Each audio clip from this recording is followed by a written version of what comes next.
The weather. Thank you, Isabella, for the weather. Now, moving on. As cities across the United States struggle, many believe that the difference between a successful city and a non-successful city are the city managers. Those are the people that run the day-to-day operations of the city. We had the opportunity to interview longtime city manager David Reddy with the city of Palm Springs, California. David is a 25-year professional. He has been at the city of Palm Springs for 15 years.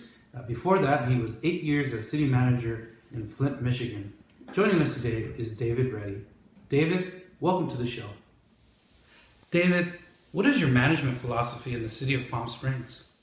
So generally for me, it's a very comprehensive approach. It's what my experience has been, and that it's not a one size fits all. It's comprehensive, and it's got to incorporate obviously the organizational structure, the organizational component, but as much it's also the political component, and I say that in a very positive way because that's what drives the direction of policy. And then, of course, there's the community stakeholder portion. And then interlaced in all that, obviously, is the legal framework, the administrative regulation framework.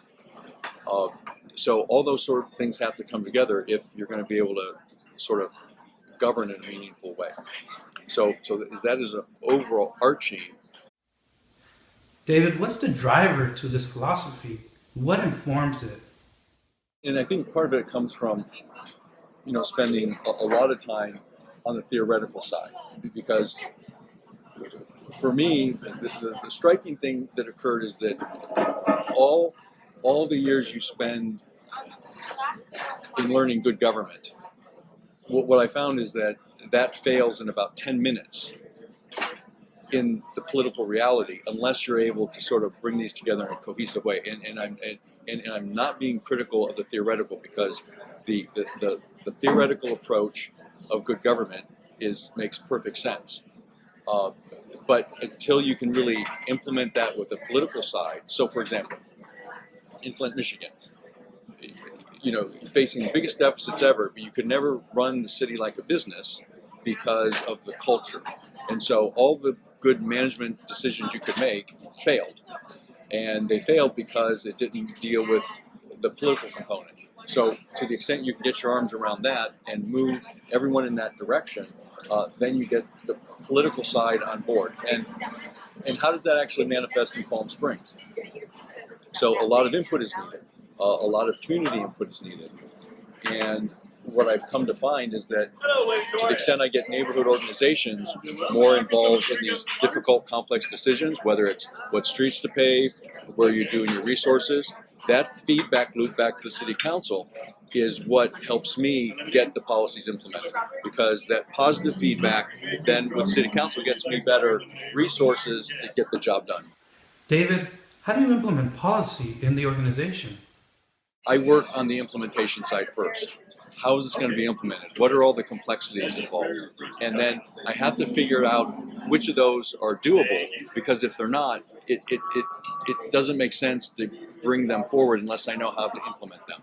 So what a lot of people do is like, well, this is a policy we should do, and you can't get it implemented because it's the complexities won't allow it. So I work backwards from how is it implemented, the goal, and then I have to figure out how to put it together to present it to council. So it's sort of a backwards. But if you do that, then you're taking into account the politics of it, you're taking into account the community stakeholder elements of it, and you're getting that buy-in at the front instead of trying to throw it out there and then put it together. David, don't you think this approach is time-consuming? It could be a little bureaucratic, wouldn't you say? And I mean, this is not a perfect science, as you know. There are some things that lend themselves to this greater than others. There is more process involved. But what I'm finding is that in a city like Palm Springs and in many cities, take Beverly Hills or Pasadena or et cetera, there is huge amounts of process already.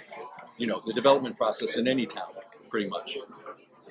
And so what I do is the work of the social quantum field, in essence, helps to make those processes that are already in place go better. So you've already got to do a lot of this work. It's just sort of doing it in a more formal way. David, thank you for joining us.